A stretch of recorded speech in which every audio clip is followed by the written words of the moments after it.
छत्तीसगढ़ में 15 नवंबर से धान खरीदी का बड़ा सीजन शुरू हो गया है। 15 नवंबर की तारीख किसानों के लिए राहत और उम्मीद लेकर आई है।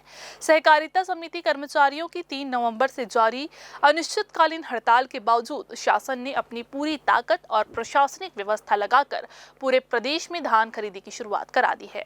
बिलासपुर में इस अभियान का शुभारंभ सेंद्रीय धान खरीदी केंद्र से हुआ, जहां उप मुख्यमंत्री अरुण साव ने धान खरीदी केंद्र का औपचारिक शुभारंभ किया। सेंद्रीय केंद्र में उप मुख्यमंत्री अरुण साव ने कछार के किसानों अनंत राम और राम कुमार के धान की पूजा की और तौल काटा में धान तौल कर खरीदी प्रक्रिया की शुरुआत की। इसके साथ ही शनिवार से पूरे जिले में किसानों की मेहनत का फल धान उपार्जन केंद्रों तक पहुंचना शुरू हो गया। शासन ने इस बार बिलासपुर जिले में धान खरीदी का लक्ष्य 7,40,000 मीट्रिक टन रखा है। जिले के 140 उपार्जन केंद्रों में सभी तैयारियां पूरी बताई जा रही है। अधिकारी दावा कर रहे हैं कि तैयारियां पूरी हो चुकी है। बारदाना, तौल कांटा, कंप्यूटर व्यवस्था समेत हर सुविधा को पहले ही दुरुस्त कर दिया गया है। खास बात तो ये है कि इस बार धान खरीदी केंद्रों पर पूरी तरह पारदर्शिता सुनिश्चित करने के लिए सीसीटीवी कैमरों में हर केंद्र की लाइव निगरानी की जाएगी। प्रशासन का कहना है कि इससे किसी भी प्रकार की गड़बड़ी पर तुरंत कार्रवाई हो सकेगी। जिले में इस वर्ष 1,26,500 किसानों ने एग्रीस्टेक पोर्टल पर पंजीयन कराया है, जो पिछले साल के मुकाबले काफी अधिक है।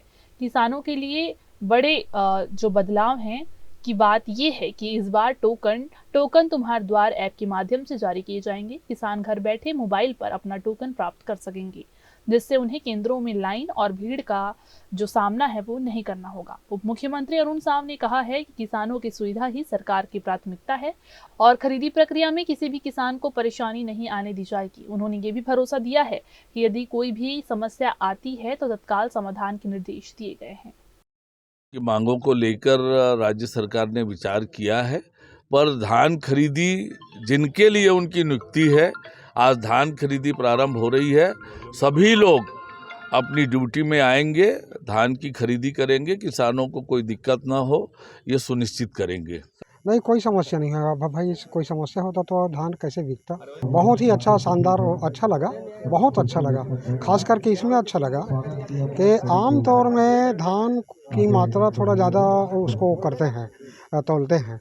अब क्या है कि माननीय मंत्री महोदय जब 40 किलो 700 ग्राम जैसा कि उन्होंने तौल दिए हैं, तो ये है किसानों के लिए जो उनका आना लाभदायक रहा। हालांकि तस्वीर का दूसरा पहलू भी उतना ही महत्वपूर्ण है। सहकारिता समिति के कर्मचारी अभी भी हड़ताल पर हैं।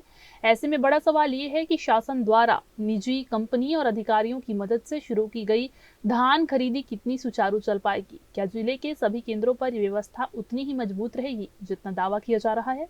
क्या किसानों को त्वरित भुगतान, बारदाना उपलब्धता और समय पर तौल में कोई बाधा नहीं आएगी? इन सवालों के जवाब आने वाले दिनों में सामने आएंगे। लेकिन शुरू हुई खरीदी ने किसानों में उम्मीद जरूर जगाई है। अब देखना ये होगा कि सरकार और प्रशासन के दावे किस हद तक जमीन पर उतरते हैं और किसानों को कितनी वास्तविक राहत मिलती है।